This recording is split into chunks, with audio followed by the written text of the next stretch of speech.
appreciate you all being out this morning to be able to spend time with God, to recognize our service and worshiping Him. This morning might come with a little additional entertainment. I forgot to mark Jane's outline, so she's going to try to advance the slides for us while I preach, and she's not going to know when to advance it. So she's just going to kind of, so you see the screen behind me going back and forth, back and forth. Don't get excited by it. We're just trying to find our place. All right, I'm going to talk about friends this morning. As was read for us, when Job was being tried by Satan, we learned that Job had 3 friends that wanted to comfort him. And Job had lost everything and everyone dear to him. I mean, what he lost was just tremendous. His friends saw Job in deep anguish, and while he mourned, they were with him. For 7 days they sat by Job and didn't say anything. Now, I can't help but wonder how many friends of ours would be willing to do that for us. That's tremendous, if you ask me. I'm not sure if even my best friends would do that for me. But nonetheless, that's what his friends did. They had a close relationship, and that's certainly praiseworthy. Those perhaps had to be maybe Job's 3 best friends in the world. And don't we all want friends like that in our lives? I would think that we all certainly would desire to have really close friends. So I want to kind of talk about friends in the aspect of the Bible. I want us to kind of look at friendship, if you will, in particular. How do we make friends? You see, we all have friends of one sort or another, and actually one of the things that kind of struck me this morning while I was studying this for this lesson this morning is, you know, many times the word friends is a misnomer. Because in reality, a lot of times we call people friends that really aren't our friends. Now let me illustrate this through scriptures, because that's kind of where we're going to begin. We want to understand that we need friends and we want friends, but not all friends that we call friends are actually friends. And that's the misnomer of the whole thing. We're going to start in the book of Proverbs. Proverbs chapter 19. And I'd like to read verses 4 and 6. I think this makes the point very clear. Wealth makes many friends, but the poor is separated from his friends. Isn't that interesting? You've got money, you've got friends. But are they really friends? Let's go to verse 6 of the same chapter. Many entreat the favor of nobility, and every man is a friend of one who gives gifts. You know, somebody who's generous, somebody who gives out gifts, well, yeah, you know, he seems to have a lot of friends. But mainly because of what they can get out of it, rather than because of it actually being a mutual benefit. But the point I'd like to make, and make very clear here, are the friends that are acquired by money the kind of friends that we really want? You see, but yet we still call them friends. Herod and Pilate, they once were enemies. But they became friends when they found a common bond in tormenting Jesus. Luke chapter 23. Luke chapter 23, and let's read verses 8 through 12. Now when Herod saw Jesus, he was exceedingly glad, for he had desired for a long time to see him, because he had heard many things about him, and he hoped to see some miracle done by him. Then he questioned him with many words, but he answered him nothing. And the chief priests and scribes stood and vehemently accused him. When Herod, with his men of war, treated him with contempt and mocked him and arrayed him in a gorgeous robe and set him before Pilate, that very day Pilate and Herod became friends with each other. For previously they had been at enmity with each other. They hated each other. They're 2 kings. They hated each other. But all of a sudden they become friends because they found a common enemy that they could torment. Is that the kind of friends that we should be making? Friendship because we mistreat somebody else? Or how about those friends who won't stick by us when we're going through a really tough time in life? Let's go over to Proverbs chapter 17. Proverbs chapter 17, a friend loves at all times, and a brother is born of for adversity. Friends, they love you all the time. And the kind of friend friends that the Lord is actually depicting that we should have is the kind of friends that are always there through thick and thin, as we say. Even when it's difficult, they're there. Even when it's easy, they're there. And that's really what the verse is telling us. But sadly, we often make friends out of people who constantly forsake us and mistreat us while failing to see our true friends that love us all the time and want to help us in our troubles. And that's the kind of friends we should be having, not the latter. And then there are friends who are more than willing to tell us what they think about us, even when they think that we're wrong. And a lot of times we don't really like to call them friends. We get mad at them because they told me what I need to hear and I don't want to hear it. And so we quit talking to them. Well, let's go over to Proverbs chapter 27, verse 6.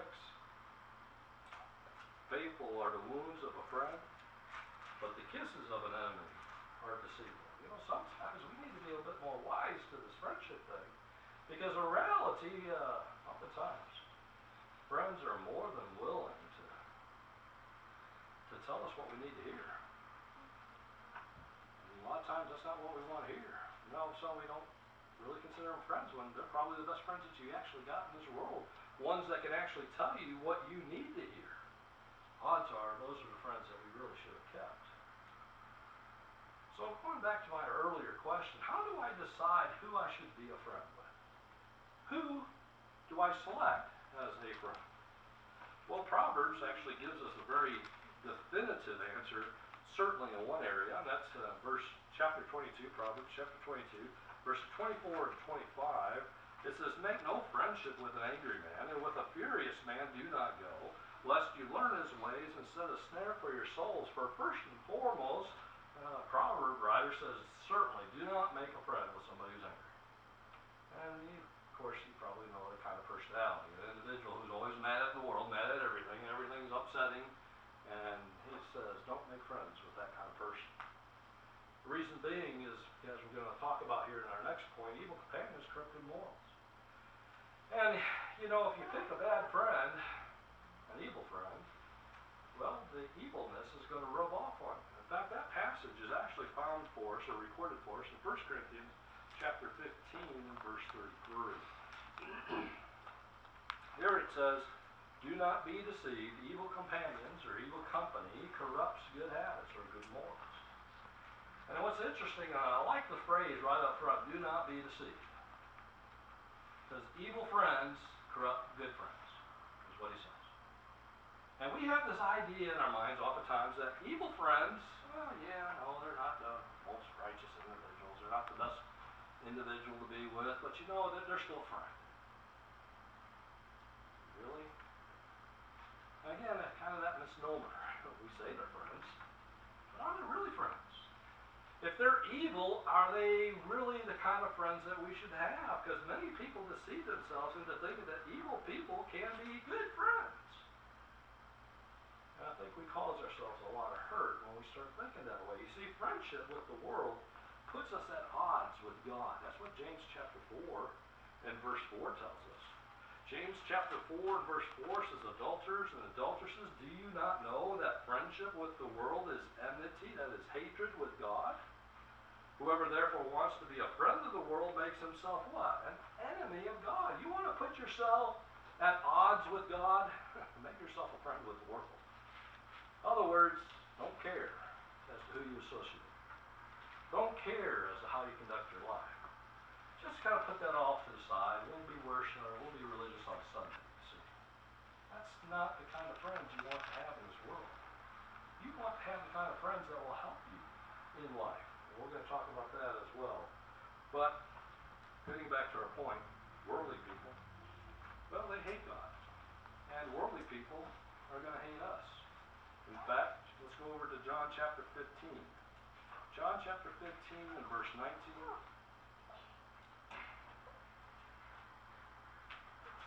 John 15 verse 19 says, if you were of the world would love its own. Yet because you're not of the world, but I chose you out of the world, therefore the world hates you. Jesus says the world hates you, or the world should. Because you're not like them. You're not like the world. You're not like all the evil people that are around us. You're different because you're a Christian. And you conduct yourself differently because you're a Christian. And you conduct yourself in a manner that is pleasing to God, which is in a manner which is not pleasing to the world. And so worldly friends, if you want to call them that again, the wicked friends, oftentimes find themselves at odds with you, and if they hate God, they'll end up hating you, or they should. Unless you've made yourself a friend with the world, and then you put yourself at odds with God, which is what the previous passage told us. You see, when we live for Christ, our evil friends might just betray us. Going over to Luke chapter 21. Luke chapter 21, and let's read verses 16 and 17.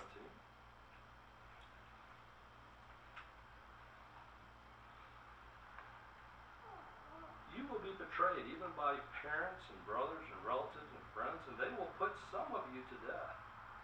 And you will be hated by all for my name's sake. Now this is the Lord's instruction to his disciples. But the point being is if you're following the Lord, you're not going to make friends with evil people. Evil people are going to end up hating you. And perhaps, as suggested by Jesus himself, they'll end up betraying you in some manner or other. And they certainly did the Lord himself, and they certainly did the disciples.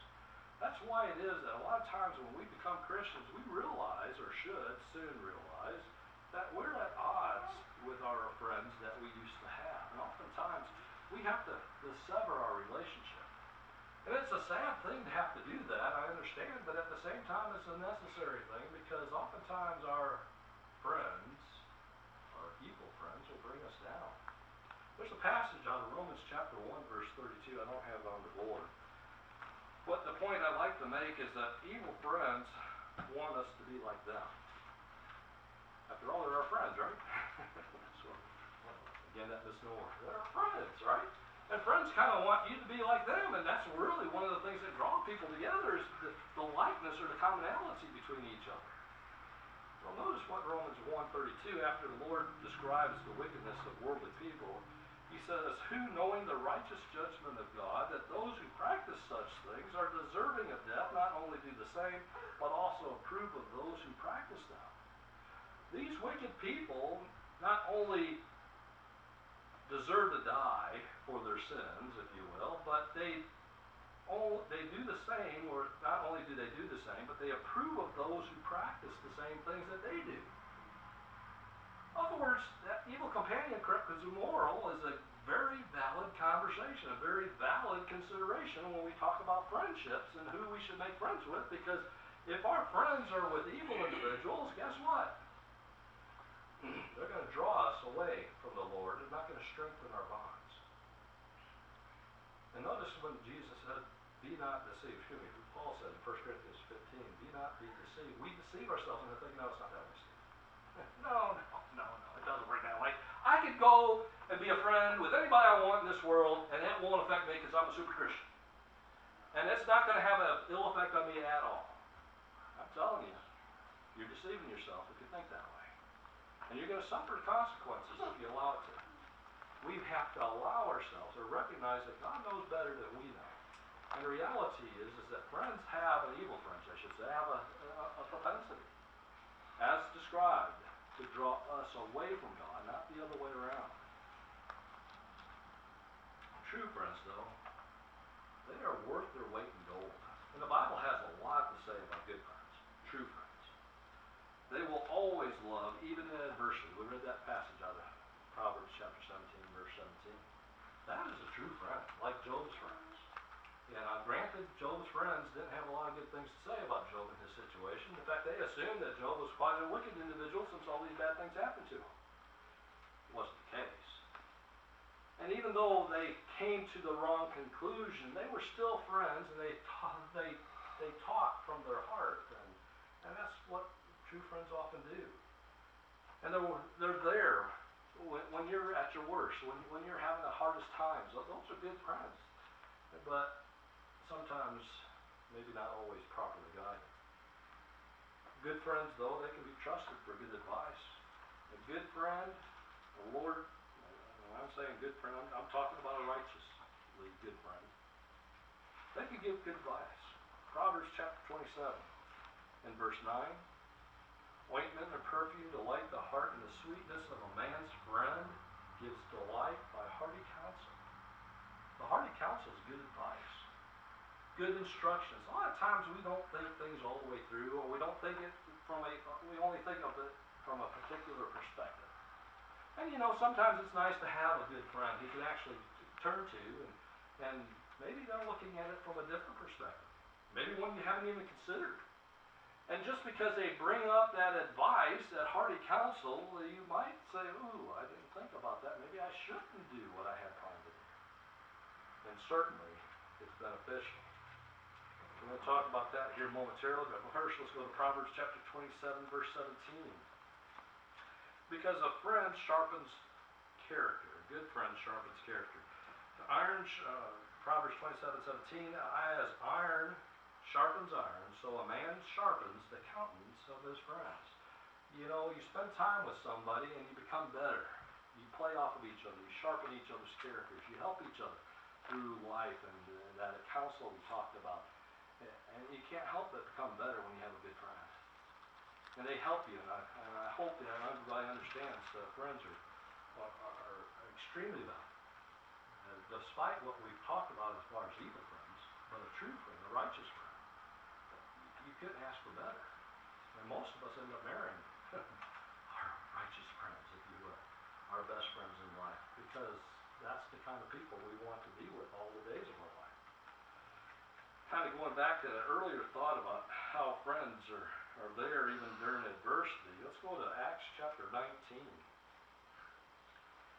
Acts chapter 19, because I think what we find in regards to our friends as well is that they are truly concerned for our well-being.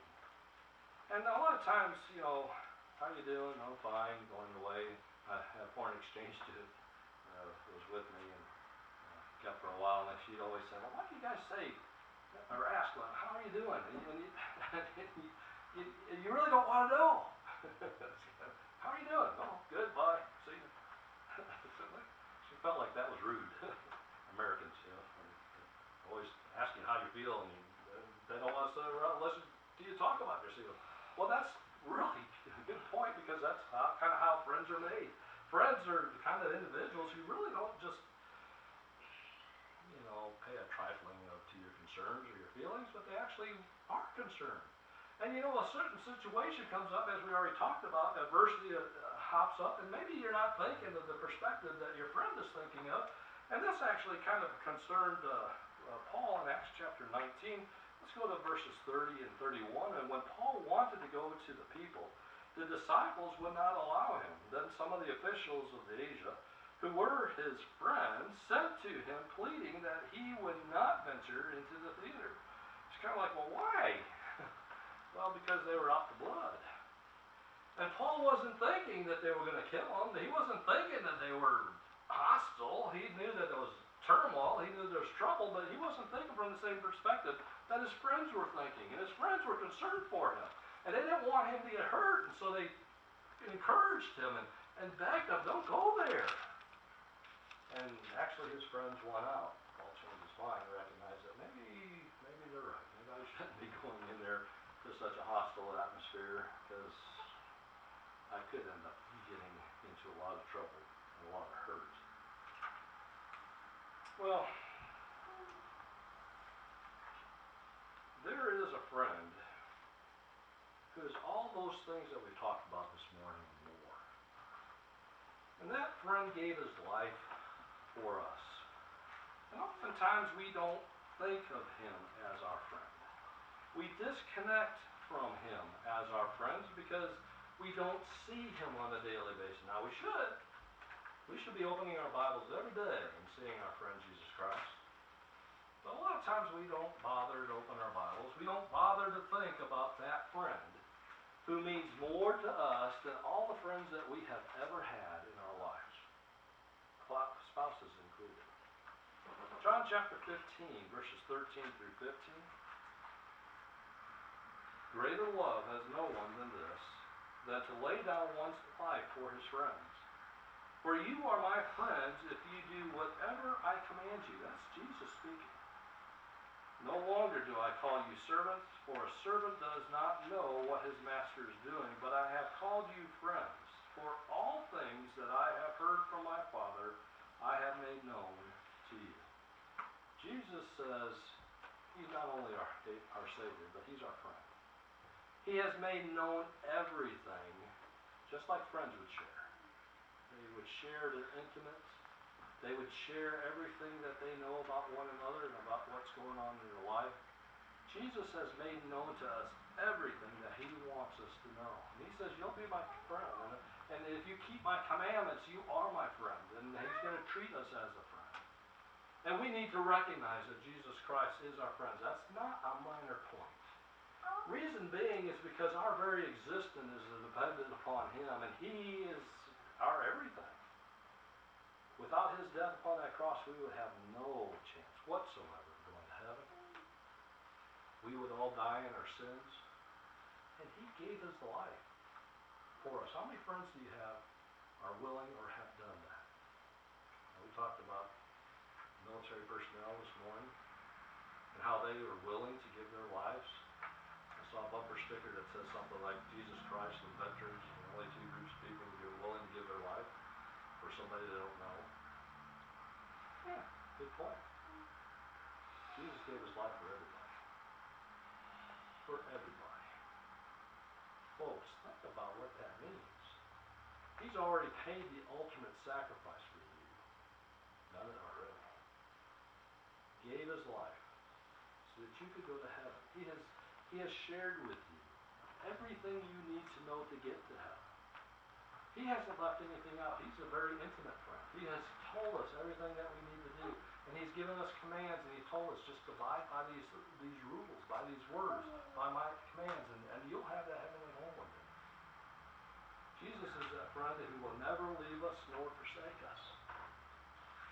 He wants to save our souls from the judgment to come. He loves us even in our adversity, and he gives good advice, and he sharpens our character through his word. He certainly has our well-being, first and foremost, in his heart. And so I ask you, are you willing to be his friend? We talked about how to make friends. Jesus Christ is certainly the one you want to be the friendliest with.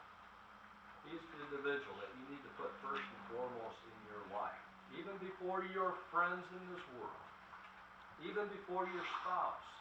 He has to have your total commitment. If by chance you need our prayers, we would be glad to pray along with you. Would you please come as we stand and sing Psalm number 69.